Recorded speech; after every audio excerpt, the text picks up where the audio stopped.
Hello বন্ধুরা, আজ অনেক দিন ধরে মোবাইলে একটা ভিডিও দেখেছি পুডিং বানানো। তো চলো আজকে সেটা আমি বাড়িতে ট্রাই করছি। তার জন্য নিয়ে নিয়েছি ডিম, এখানে নিয়ে নিয়েছি দুধ, আর যেটা লাগবে সেটা হচ্ছে চিনি। তো চলো এটা কিভাবে কি করছি তোমাদের সাথে একটু শেয়ার করি। এখানে 1 কাপ দুধ নিয়ে নিয়েছি আর একটা ডিম দিয়ে করছি। যেহেতু আমি এটা প্রথম বানাচ্ছি, কিভাবে কি হবে জানি না, তার জন্য একটাই ডিম দিচ্ছি। আর নিয়ে নিয়েছি সামান্য চিনি, আর এরপর ডিমটা ফাটিয়ে আমি এটার সাথে দিয়ে ভালো করে এটা মিক্স করে নিচ্ছি।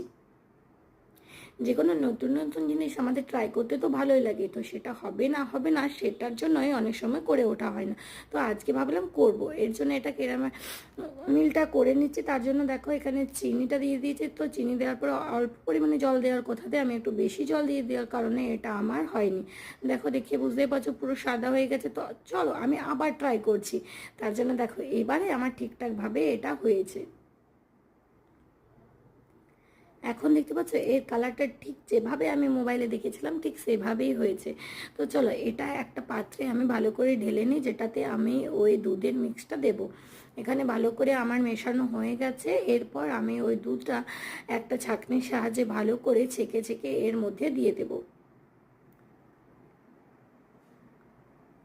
চলো দেখাই যাক আজকে এটা আমি ঠিকভাবে বানাতে পারছি কিনা, কারণ বাড়িতে আমার যেগুলো ছিল সেগুলো দিয়েই বানানোর চেষ্টা করছি। এখানে একটা কড়ার মধ্যে গরম করে গরম জল দিয়ে দিয়েছি, আর তার সাথে এটাকেও বসিয়ে আমি কিছুক্ষণ রেখে দেবো, প্রায় 20-25 মিনিট রাখবো লো ফ্লেমে।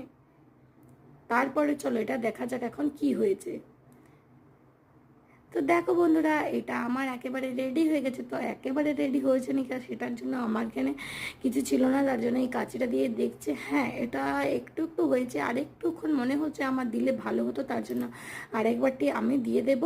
কিন্তু দেখো অনেকটাই হয়েছে।